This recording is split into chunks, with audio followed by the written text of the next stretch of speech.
Hey guys, I'm Dwayne Estes, Executive Director of the Southeastern Grasslands Initiative. Yesterday we came to you from our new prairie site that's going in over on the north side of Clarksville.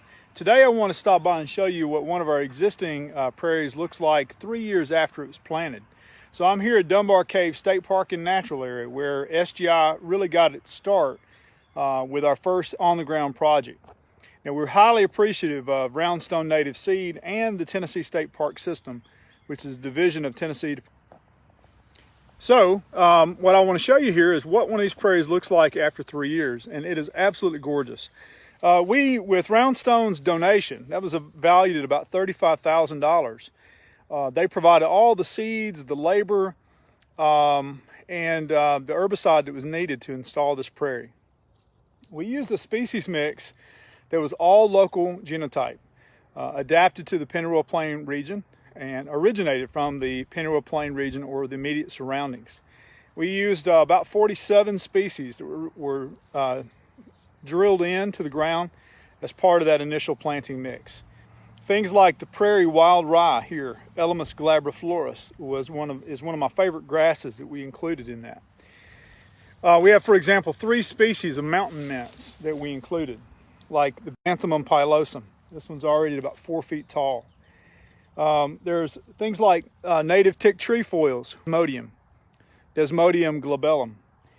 Lots of goldenrods in here, like Solidago rugosa. We were careful to use fairly low amounts of some things, like switchgrass, which can become over-dominant in some tallgrass prairie plantings.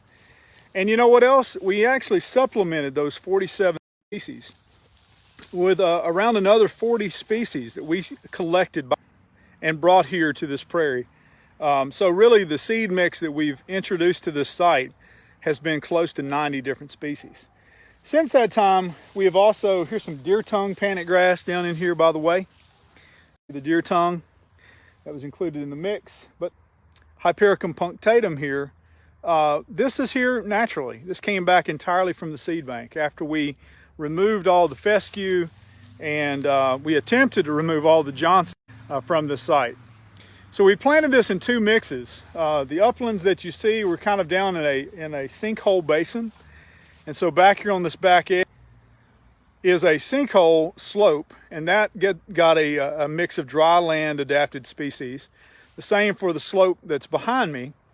But in this foreground area here, where we're down in this basin of the sinkhole, is where we used some classic tallgrass prairie species. So there's gamma grass in there, big blue stem, and Indian grass. We do have a little bit of a problem with some Johnson grass coming up in places, and here's some of it topping out right behind me, which is problematic, and we're going to be working to see how we can deal with that this year. But you know, by and large, I'm really satisfied. We took basically a pretty sterile hayfield that was dominated by things like fescue and Johnson grass and purple top and broom sedge. Those last 2 are natives. And we brought back, in this case, almost 90 species of native plants. We're not done.